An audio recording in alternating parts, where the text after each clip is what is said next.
Save Up Saturday. That's our topic ngayong Sabado in our LCF Lifestyle Talk with yours truly, Dr. Josephine Grace Chuarojo.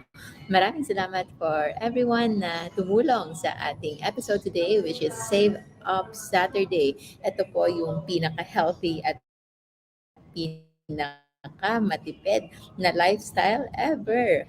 Bakit? We are going to save so much when it comes to our medications later on, hospitalizations, at marami pang iba na kailangan when it comes to our health. Because when you eat low carb yung kinakain natin, most likely hindi na tayo mangangailangan ng frequent consultations, hospital visits, at kahit yung mga maintenance medications ay mawawala na rin eventually as soon as you are healed.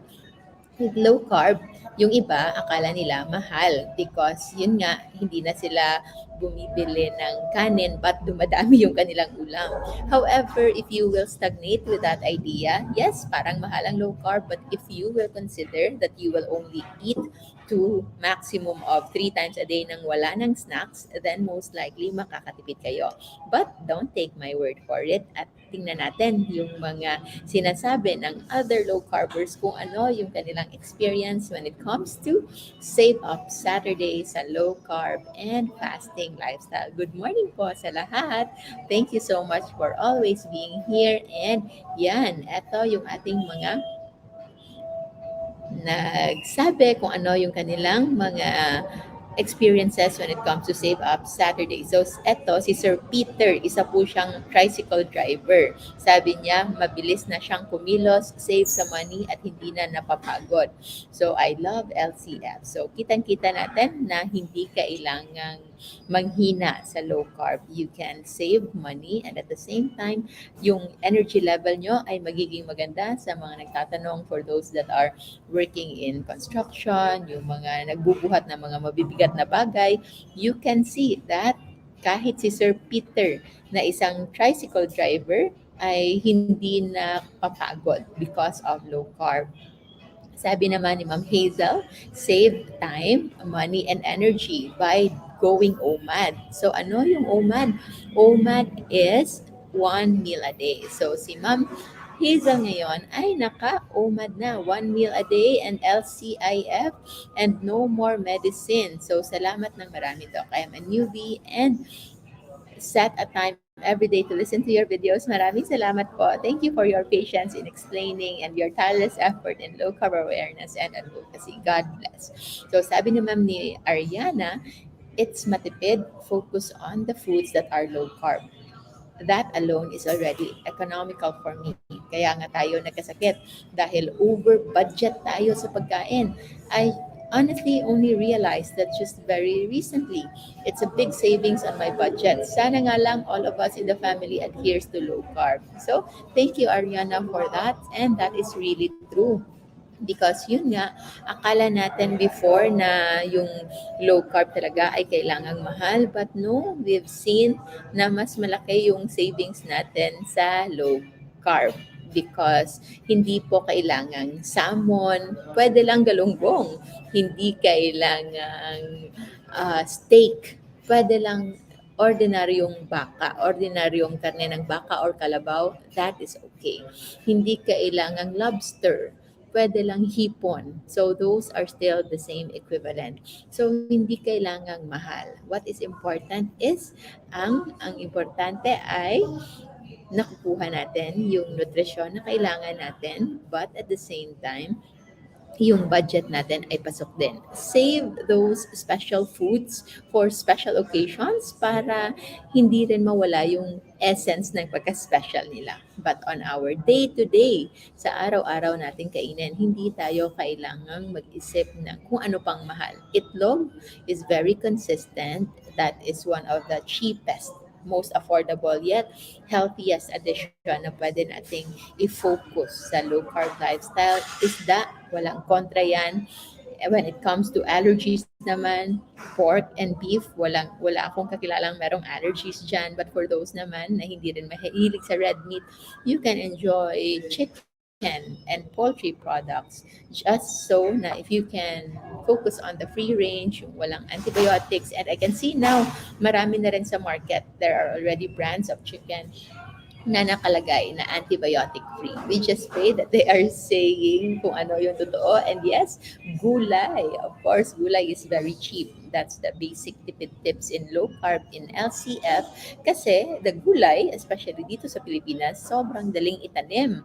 And before, meron akong mga 3 pots ng alugbate. So, nilalagay ko lang siya sa paligid ng roast pot ng limaming. And everyday, pwede kang meron ng makuhang mga talbos ng alugbate or talbos ng kamote. Never mind the root crops, later na yan when you're already healed. But the talbos are good sources. And yes, puso ng saging po is low carb. So that is very cheap and also high in fiber if you feel like you need some bulk. Okay? So what else? Sabi ni Marlo Dumalag, sa meds, ang laking na-save instead of not having LCF. It is economical in terms on lifelong, ano na to, nasa na tayo? In long-term life. So, sabi ni Marlo, yan, hindi na uminom ng med si Marlo ngayon dahil hindi niya na kailangan. Not because na nagtitipid lang siya. It's just secondary because we know the importance of medications, especially if it's prescribed by your doctor, and especially if itong medications na to ay makakatulong sa inyong paggaling. However, if those medications ay mine-maintain nyo lang pero hindi naman kayo gumagaling, then maybe you have to look into that kind of medication. And the root cause, yung pinaka-problema talaga, because yung pinaka-problema, kapag na-address natin, most likely hindi na yan kailangan ng band-aid technique o yung temporary symptomatic fix lamang. And good news, karamihan sa mga lifestyle diseases natin ngayon, diabetes, hypertension, yung mga pananakit ng katawan, allergies, yung merong mga eczema, merong asthma. Ito yung mga sakit na nangangailangan ng maintenance medication. However, kung maiko-correct nyo yung level ng inflammation sa inyong katawan by sticking to our food list, okay? Then you can really see na hindi na nga ito ganon kakailangan. And that way you can already see na ang pangangailangan natin sa gamot is already less if we correct our metabolism. So, sa mga nagtatanong kung meron ng may iniinom na gamot, how to start low carb, we discussed that previously, but generally, kailangan nyo po itong matutunan ng mabuti kasi hindi po pwedeng bigla-biglang tanggalin yung mga gamot, especially for those diabetics and for those na naka-insulin, kailangan medyo crucial po yung pag-control natin ng pagbawas ng ating medications para hindi tayo mag-hypoglycemia and at the same time hindi rin tayo mag-umabot sa dangerous hyperglycemia, and most especially sa mga merong iniinom na gamot para sa high blood, yon kailangan din po yon ng tamang guidance. So we have low carb doctors who are here to guide you, meron ding low carb coaches to help you. And meron din po tayong low carb and fasting masterclass specifically for high blood, for diabetes, for cancers and tumors, for hypertension, PCOS at marami pang iba. These classes are also the same classes na pinag-aaralan din po ng karamihan sa ating mga low carb doctors, but we open this masterclass even for regular people like you na may mga sakit para mas maintindihan ninyo mabuti what's going on in your body and you can efficiently work well with your doctor. And hi po pala sa mga pasyente na pumunta kahapon to our LCF private sessions. I hope you are doing well. I hope your day 1 after our meetup ay magiging mas maganda. And thank you for your trust and hope to see you after a month or 2 with all and everything improved. So, vegetables are low carb, but merong nagtanong, chicharon na vegetables low carb, most likely nakikita ko yung primary ingredients niyan would be yung mga kalabasa. And kalabasa is in our caution list because it can be starchy. Okay? The only low carb chicharon, if walang breading ha, na pwede, would be mushroom, na vegetarian din. Mushroom chicharon, yes, that can be low carb, but maybe that's not very, very cheap. So, hindi siya part ng ating tipid tips. But for tipid tips, say no to snacks. Hindi natin kailangan ng snacks, especially if you eat nutrient-dense foods. Kapag you already consume your necessary proteins and healthy fats in the morning, you will see na yung tendency mo to keep on snacking will also be less. So that alone is already a win. So let's see more of the realizations ng karamihan when it comes to low carb. So, meron dito si Ordaneza Ems Espina, maraming matipid, pwede ka nang magluto kahit isang beses lang sa isang araw. So, if you will just cook once a day, so di ba, tipid yun sa gasol and sa electricity. Pwede kang kumain na ng beses na lang sa isang araw. Hindi mo na kailangang gumising ng maaga para magluto. This is very, very true. Hindi mo na kailangang gumastos sa pagpapagamot kung naka-low carb ka lang ng tamang paraan. Yes, tama yan, Ordaneza. Thank you for emphasizing on tamang paraan ng low carb. Tipid sa bulsa, tipid talaga sa time. Maraming salamat po. Thank you din po. Binago mo ang lifestyle ko. Wow, God bless you also, Ma'am Ordaneza. So yan, hindi lang po nag-iisa si Ma'am Ordaneza. So next we have Nova Cultura Lakadman, eat nutrient-dense foods to avoid snacking whenever it's keto treat. So that is also a very good tip. So kasi karamihan na sinasabi, mahal yung low carb kasi they're always looking at low carb bread, low carb cake, low carb ice cream. So those are treats na hindi talaga natin essential for our lifestyle. So focus on real nutrient-dense foods. Gulay, isda, manok, beef, pork, itlog, seafoods, kahit ano. So, all those things are real food at kapag nakafocus ka sa pagkain ito, you will feel that you are always satisfied, you're always full, and less likely kayong maghahanap ng kung anong treats. If ever there are times na you feel like nahihilo ka or nagka-crave ka ng matamis, try to do the salt fix. So, just bottles of salt and you can see it will improve. And yes, Ana de Guzman, pwedeng-pwede yung low carb sa mga kids. Kailangan po yan. With prostate enlargement, sir, pwedeng-pwede rin po yung low carb because yun nga sinasabi natin, kung merong nakitang metabolic problem sa current ninyong status, health status, then most likely it's because you are not doing low carb beforehand. So this is the best time to correct that. So next, si Line Muizer, nakatipid na ako sa budget sa pagkain kasi dati magastos masyado dahil may snacks pa sa hapon at sa gabi. Pero ngayon, TMAD or 2 meals a day. Ako minsan, OMAD, depende lang po kung makaramdam ng gutom, kakain ako kasi hindi na ako madaling gutumin ngayon sa low carb lifestyle na. At higit sa lahat, wala nang nararamdaman sa katawan, walang iniinom na gamot. Thanks a lot dahil sa iyo, gumaling ako. Hindi lang isang dinaramdam ko noon, kundi apat. Low carb is powerful. God bless you po. So God bless you din po, Ma'am Line. Maraming salamat. And Net, maganda ni Net, no? Iniisa-isa talaga.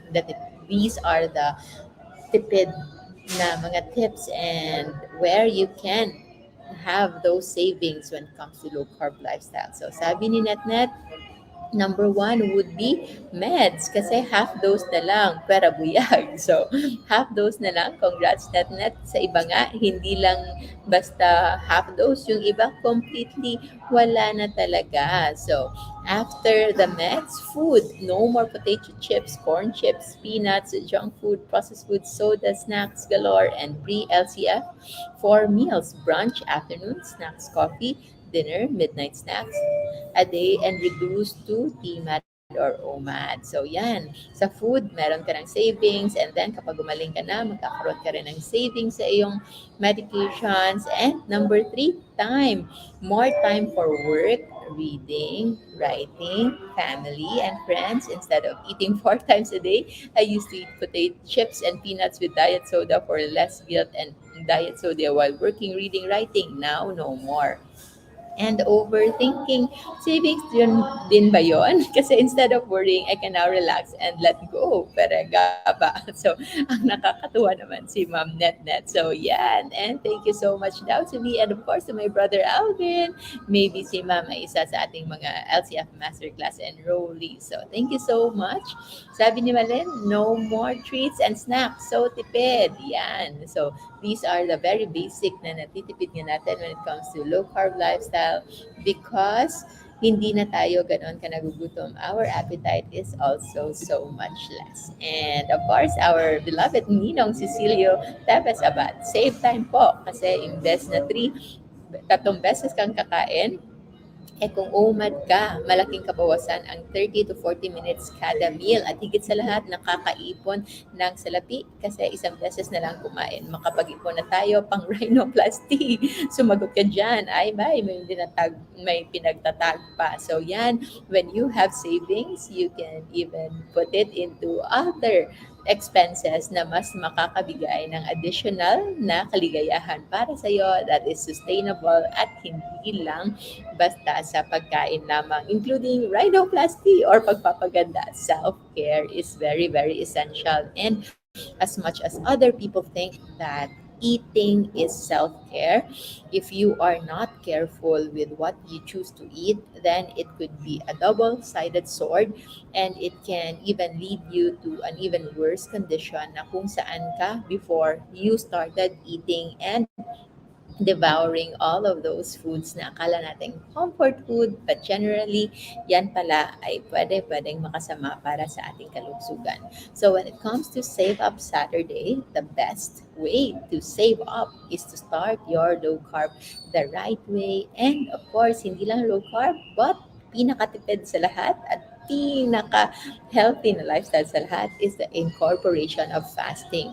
Kapag kayo ay nagpa-fasting, wala na kayong bibilhin, but at the same time, you will have that time to do other things. Pwede mong gawin yan to get an extra job, to get an extra work na, or magkaroon ng extra business because you will have time. Imagine the savings that you will have when it comes to time more than money kasi yung pinakakailangan nating tipirin or kailangan nating i-manage ng mabuti is our time.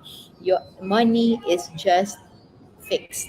But what you can do with time is so much more. So I hope you include that in your considerations when you change your lifestyle. And those are the many benefits of savings when it comes to LCF. So, yun lang po muna for now. Maraming salamat everybody for all of those na merong mga questions. Save it up on our LCF Tanungan Thursday. Every Thursday po yan. Meron tayong episode for that one sa may mga tanong.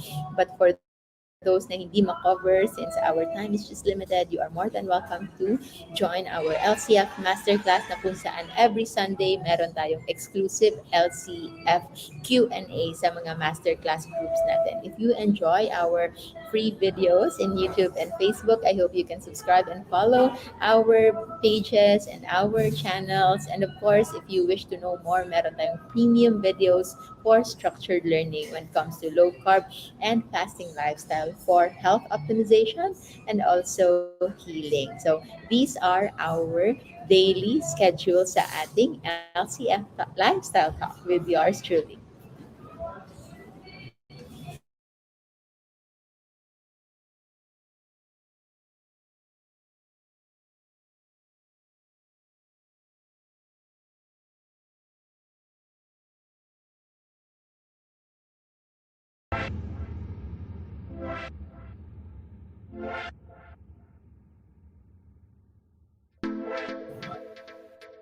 So yan lang for now. Maraming salamat. I'll see you again in our next video. See you tomorrow sa lahat ng member ng ating LCF Masterclass. And for those naman na nasa ating mga groups, hello to Life Without Rice, LCFF community, to everyone who's supporting our National Low Carb Day, Dr. Clara, Dr. Josephine Grace, Chua Rojo, pages, and our Twitter and YouTube channel. Maraming salamat. And always remember to stay low carb so that we all stay safe. Have a great weekend, everyone. Bye.